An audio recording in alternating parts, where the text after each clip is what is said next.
নমস্কার, সুভদ্রাদির কিচেনে আপনাদের সকলকে স্বাগত। আশা করি সকলে ভালো আছেন এবং সুস্থও আছেন।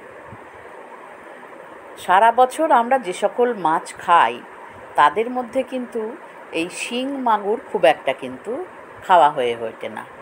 বিশেষ করে যদি আমাদের কখনো পেটের কোনো সমস্যা হয় বা কোনো অসুস্থ রোগী বেশ কিছুদিন ধরেই ভুগছেন, তাদেরকেও একটু শক্তির যোগান দেয়, তখন দরকার হয়ে পড়ে এই শিঙি বা মাগুরের পাতলা ঝোল। ঠিক সেই রকমই একটা আলু, কাঁচকলা, পেঁপে এবং পাতলা নোটে ডাঁটা, যেগুলো খুবই কচি, এই দিয়ে আমি আজকে একটা ধনে জিরে গোলমরিচের পাতলা ঝোল নিয়ে এসেছি আপনাদের সামনে, যেটা খেতে অত্যন্ত সুস্বাদু আর উপকারী তো বটেই, বিশেষ করে কোনো রোগীদের পক্ষে। তবে রোগী ছাড়াও কিন্তু সবাই আমরা এই গরমে বলুন, বর্ষায় বলুন, যে কোনো দিন একটুখানি হালকা খাবার খেতে চাইলে এই ধরনের একটি মাছের ঝোল গরম ভাতের সঙ্গে খেতেই পারি। তার জন্য আমি প্রথমেই নিয়ে নিয়েছি 4 পিস শিঙি মাছ। শিঙি মাছ দেখতে একটু কালো হয়। আমাদের মায়েরা আগেকার দিনে দেখতাম শিলনোড়াতে ঘষে ঘষে সেটাকে পরিষ্কার করে একটা সাদা মতো রং বের করতেন এই কালোটাকে তুলে দিয়ে। আর সেই সব পারা যায় না এখনকার দিনে। যাই হোক, মোটামুটি পরিষ্কার করে এমনি ধুয়ে বেছে তাকে নুন হলুদ মেখে এবার মাছগুলো ভেজে নিলাম। এদিকে আমি বেশ কিছুটা সবজি কেটেছি, খুব অল্প পরিমাণেই, একটা করে আলু, কাঁচকলা আর একটা পেঁপের, মাঝারি সাইজের পেঁপে 4 ভাগের 1 ভাগ, সব কটাকেই লম্বা লম্বা করে কেটে নিয়েছি। এদিকে কড়াইতে সর্ষের তেল দিয়ে, খুব সামান্য তেলেই রান্না হবে, সেই তেলে ভেজে নিলাম প্রথমে মাছ কটা। খুব বেশিক্ষণ ভাজবো না, মিনিট 2 একটু নাড়াচাড়া করে নিয়ে তুলে নিলাম। দিয়ে দিলাম আর সামান্য একটু 2 চামচ মতো সর্ষের তেল, আর দিয়ে দিলাম সামান্য 1 চিমটি করে কালো জিরে এবং সাদা জিরে। আর কিছু এতে দেব না, খুব সামান্য উপকরণে, সামান্য মশলায় রান্না একদম উপাদেয় একটি মাছের ঝোল। দিয়ে দিলাম ফোড়নটা ফুটে ওঠার পর আলু দিয়ে একটু সামান্য নুন হলুদ দিলাম। একটাই আলু ছোট দেখে নিয়েছি, তাকে 4 পিস করেছি লম্বা লম্বা করে। দিয়ে দিলাম একটু ঢাকা, যাতে আলুটা একটু নরম হতে পারে। যেহেতু খুব কম সবজি, তাই জন্য রান্না হতে একটুখানি সময় লাগে, কেননা বেশি সবজি হলে চাপে চাপে সেটা ভালো তাড়াতাড়ি সেদ্ধ হয়। এবারে আলুটা মিনিট 2 নাড়াচাড়া করার পর দিয়ে দিলাম কাঁচকলা, এবং কাঁচকলাটাও একটু মিনিট খানেক নেড়েই দিয়ে দিয়েছি পেঁপে। আলু, পেঁপে, কাঁচকলা দিয়ে দেওয়ার পর আবার সামান্য একটু নুন দিলাম। নুন দিয়ে একটু নাড়াচাড়া করে দিয়ে দেবো এবারে ঢাকা। পড়ে রইল আমার শুধু ডাঁটাগুলো। ডাঁটা ইচ্ছে করলে আপনারা দিতেও পারেন, আবার অ্যাভয়েডও করতে পারেন। এদিকে দেখলেন একটা মশলা তৈরি করে নিয়েছি। এতে মায়েদেরকে দেখতাম আগে ধনে, জিরে এবং গোলমরিচ শিলনোড়ায় বেটে নিতেন, তবে আমরা এখন অতটা সময় সুযোগ পাই না।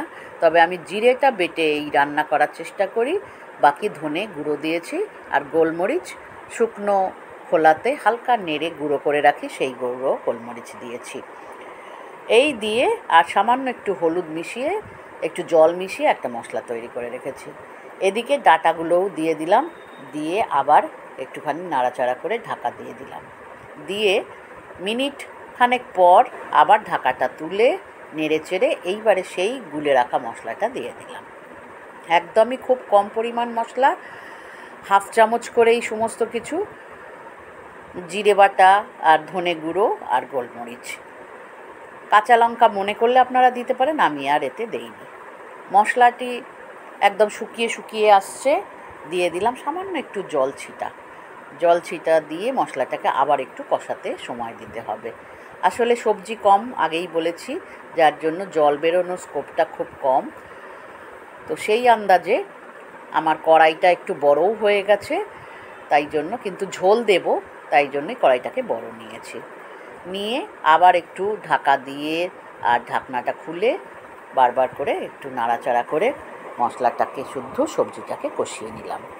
মোটামুটি মিনিট 3 এইভাবে কষিয়ে নেওয়ার পর এবার একটা আন্দাজ মতো জল দিয়ে দিতে হবে।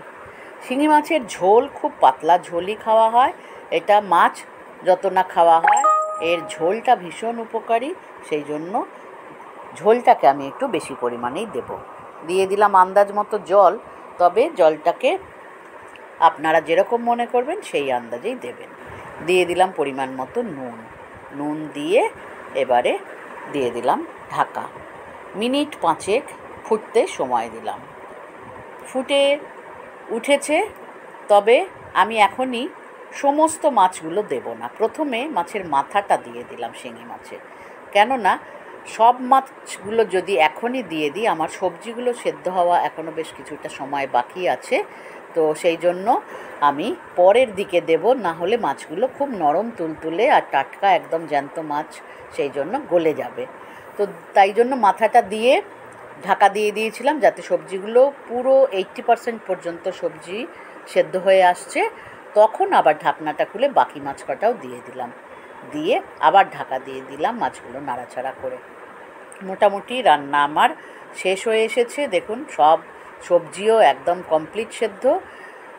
বাকি মাছগুলো একটু শেষ দিকে দিলে ভালো, আপনারা মনে করলে একসঙ্গে দিয়েও দিতে পারেন। আর প্রথমে মাছটা দেওয়াতে তাতে সুগন্ধটা ছড়িয়ে পড়ে ঝোলের মধ্যে। ব্যাস, তারপর মিনিট 10 একটু নিভিয়ে রেখে দিয়ে এবার পরিবেশনের জন্য রেডি গরম গরম শিঙি মাছের পাতলা ঝোল আলু কাঁচকলা দিয়ে। গরমের দিনে বা বর্ষাতেও পেটের গণ্ডগোল হলে তো সবার আগে রোগীর পথ্য এই মাছের ঝোল। ভালো লাগলে বন্ধুরা অবশ্যই বাড়িতে তো বানান, আপনারা সবাই জানি, এবং চ্যানেলটিকে যদি ভালোবেসে সাবস্ক্রাইব করেন তাহলে ভীষণই খুশি হব। আর এই ধরনের একদম চিরন্তন যেগুলো খুব সহজ সাবলীল রান্না, সেইগুলো আমি আপনাদের সামনে যে তুলে ধরি, তার জন্য আপনারা যে আমার পাশে রয়েছেন এর জন্য অসংখ্য ধন্যবাদ। ভালো লাগলে সবার মধ্যে শেয়ার করবেন, লাইক কমেন্ট করতে ভুলবেন না, এবং যতটা পারবেন সাবস্ক্রাইব করার চেষ্টা করবেন। বন্ধুদের মাঝখানেও একটু ছড়িয়ে দেওয়ার চেষ্টা করবেন। ভালো থাকবেন বন্ধুরা। দেখুন আমি সবটুকু ঝোল একসঙ্গে নিয়ে নেইনি, মোটামুটি পরিবেশনের জন্য যতটুকু দরকার ততটুকু নিয়ে একটা বাটিতে ঢেলে নিলাম।